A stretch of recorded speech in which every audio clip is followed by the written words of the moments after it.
तीसरे होते हैं श्रोता। कौन से? बिना चप्पल पहने आते हैं और यहां से चप्पल लेकर के जाते हैं, लेकिन भैया उनकी चप्पल ले जाते हैं जो बुद्धि नहीं लगाते, हमारी नहीं ले जा सकते। एक तो हम खड़ाऊ पहनते, बहुत लोगों में दम ही नहीं है चलने की, ले जाएगा तो घर पे धरे ही रहेगा। दूसरा, जब पुराने समय में हम चप्पल पहनते थे तब एक आइडिया लगाते थे, एक चप्पल इस दरवाजे पे छोड़ते थे, एक चप्पल इस दरवाजे, तेरे बाप में दम हो मिलन करवा। चोर भी टेंशन में रहता था कि इसकी साथी सहेली कहां है। आओ भाई, माताएं बैठ करके चुगली भी करेंगी तो क्या कहती? आओ बहन चुगली करें। और जो दूसरी है ही नहीं है तो क्या ले जाएगा? हलवा ले जाएगा। आओ, एक आदमी हमें मिला, बोले गुरुजी कथाओं में चप्पल क्यों चोरी होती? हमने कहा भैया जिस पे ज्यादा चित्त लगा रहता भगवान उसकी ही चोरी कर लेता। बोले पर हमारी घरवाली चोरी क्यों नहीं हो रही? हमने पूछा कहाँ के हो? बोले आम गांव के हैं। हम कहा परेशान हो क्या? बोले पत्नी प्रताड़ित है। हम कहा कोई बात नहीं, भगवान कृपा बनाए रखे। हरे हरे। तो ये माया क्या है? कथा के बीच में काम याद आना माया है और कथा के मध्य में राम याद आना भगवान की कृपा है। समझ आ गई बात? बोलो हाँ जी या ना जी? अरे जोर से बोलो। तो माया क्या? माया का तीसरा उदाहरण सुनो। आज तो बढ़िया सूर्य भगवान निकले हुए हैं, पर हमारी तरफ बहुत ठंडी है। बुंदेलखंड में इतनी भयंकर ठंडी है, पूछो मत महाराज, भयंकर ठंडी। ठंडी में 2-2, 3-3 दिन सूर्य भगवान नहीं दिखाई देते। रात में कई बार 2 सेल्सियस 2 डिग्री पारा पहुंच जाता है, तो सूर्य भगवान नहीं दिखाई देते। पर इसका मतलब ये नहीं कि सूर्य है नहीं, सूर्य भगवान है तो, पर बादलों के कारण छिप जाते हैं। ये बादलों की छिपावट को ही माया कहा गया है, इसी को माया कहा। ये पर्दा है, ये माया है। तो ये विनीत कुमार तुमने पूछा कि भगवान ना मिलने के कौन कौन सी बाधा है? ये दूसरी बाधा है माया। भगवान ना मिलने की तीसरी बाधा सुनो। तीसरी बाधा है अहंकार। क्या? अहंकार। कई बार ना हम झुक नहीं पाते, जहां झुकना चाहिए, जहां प्रणाम करना चाहिए वहां झुक नहीं पाते।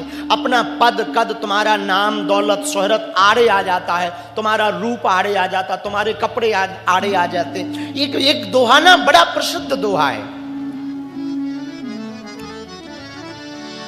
तुलसीदास जी और रहीमदास जी चित्रकूट में घूम रहे थे। उसी समय एक हाथी अपनी सूंड में रेत को भरकर शरीर पर डाल रहा था। तो पूछा रहीमदास से बाबा तुलसी ने कि ये हाथी कर क्या रहा? तब रहीम ने कहा धूल उड़ावत गज फिरत। तुलसीदास जी ने कहा धूल उड़ावत गज फिरत, कहो रहीम के ही काज। हे रहीमदास, ये हाथी ना धूल क्यों उड़ा रहा? तो रहीमदास जी ने क्या कहा तुलसीदास जी से? बोले बाबा या रजते मुनि पत्नी तरी, सोई ढूंढत गजराज। जिस रज से मुनि की पत्नी का बेड़ा पार हुआ, उसी रज को यह हाथी खोज रहा है। भैया माया, मोह और अहंकार, ये अहमता जब तक शून्य ना होवे ना तब तक जीवन परिवर्तित नहीं हो सकता। हनुमान चालीसा का प्रारंभ ही रज से होता। श्री गुरु चरण सरोज रज। मतलब जब तक हम अपने गुरु के चरणों की रज को मस्तक पर धारण नहीं करेंगे तब तक हमारा मन निर्मल नहीं होगा, और जब तक गुरु कृपा नहीं होगी तब तक गोविंद की कृपा नहीं होगी। और अहंकार तो गुरु ही शून्य करता है, गुरु अहंकार शून्य करता। क्योंकि जब हम गुरु के पास जाते ना तो झुकते हैं। भैया झुकते वही हैं जिसमें जान होती है, अकड़ तो एक मुर्दे की पहचान होती है। हमारे एक संत कहते थे अहम की अकड़ ज्यादा चल नहीं सकती, मौत की घड़ी कभी टल नहीं सकती। लूट कर दौलत भले ही जमा कर लो, पर पाप की कमाई कभी फल नहीं सकती। व्यक्ति का अहंकार ना बहुत बुरा होता है, व्यक्ति को कई उपलब्धियों से दूर कर देता, व्यक्ति को सफलता से दूर कर देता। अब तुम्हें अहंकार आ जाए कि हमको बुलाया नहीं है, हमें नहीं जाना कथा सुनने, तो क्या होगा?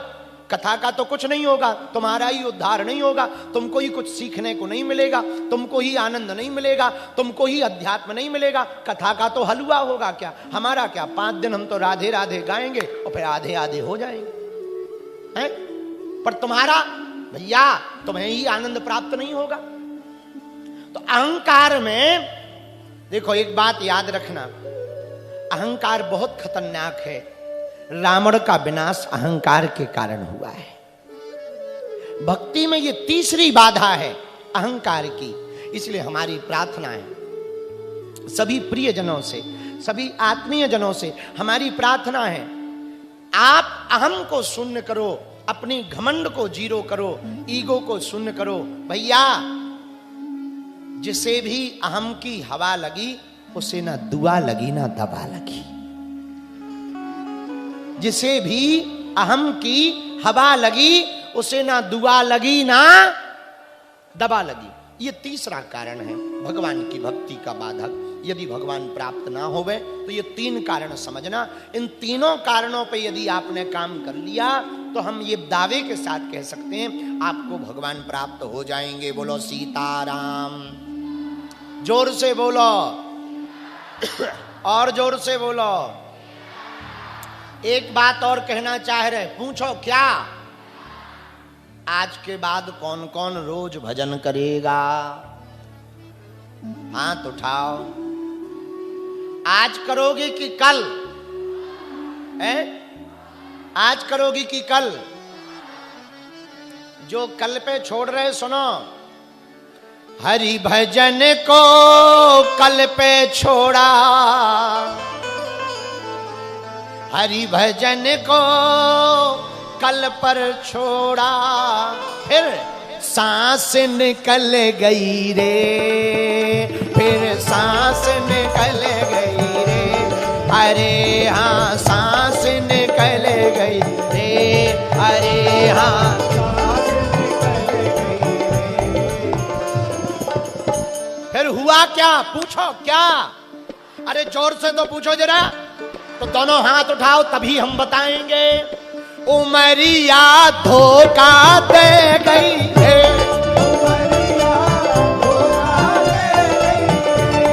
उमरिया धोखा दे गई है, उमरिया धोखा दे गई है। ओ हरि भजन को कल पे छोड़ा, हरि भजन को सांस निकल गई रे, हाय हाय सांस निकल गई रे, ओ मरिया। कुछ लोग हमें मिलते, गुरुजी भगवान की भक्ति तो बुढ़ापे में करनी चाहिए।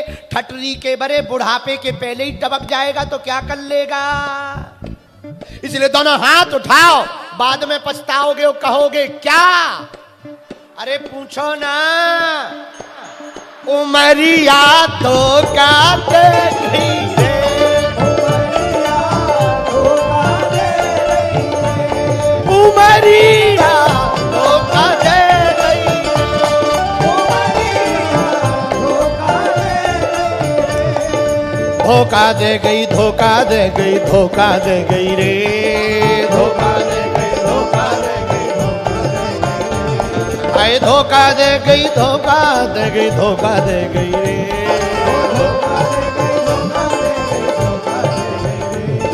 उमरिया धोखा दे गई रे, उमरिया धोखा दे गई, उमरिया दे गई रे, उमरिया धोखा दे गई। इसलिए कल पे भजन को मत छोड़ो।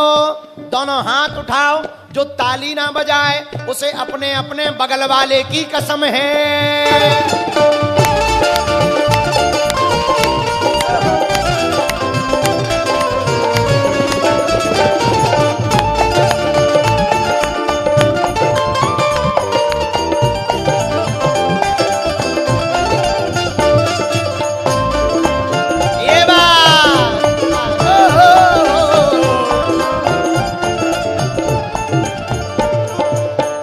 बालापन हंस खेल गवाया, आई जवानी समझ न आया।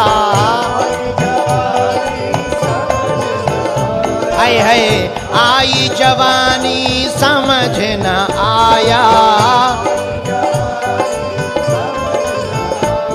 कुछ लोग कहते कल भजन करेंगे, कल भजन करेंगे। काल करे सो आज कर, आज करे सो अब, पल में परलय होएगा, बहुर करेगा कब। काल करे सो आज कर, आज करे सो अब, पल में परलय होएगा। कुछ लोग कहते कल भजन करेंगे, परसों भजन करेंगे। एक बात बताओ भैया, तुम्हारे पास में सर्टिफिकेट है कि कल तक जियोगे? बोलो। कुछ लोग कहते महाराज बेटा की शादी हो जाए फिर भजन करेंगे, उसके पहले ही निपट गए तो क्या कर लोगे? फिर बाद में यही कहोगे क्या? उमरिया धोखा दे गई रे,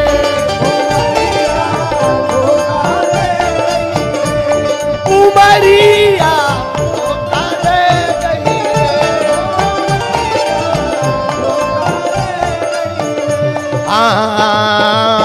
बालापन हंस खेल गवाया, आई जवानी समझ न आया।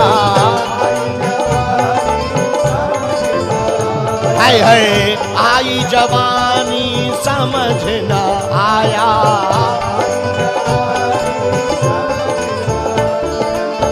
सपना देखत देखत भैया,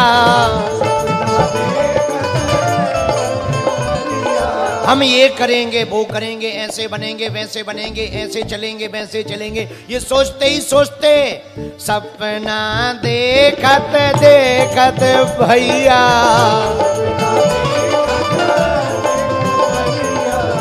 सपना देखत देखत भैया,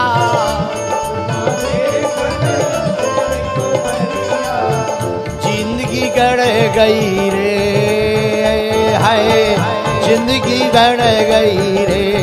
उमरिया उमरिया धोखा दे गई रे। उमरिया धोखा दे गई रे।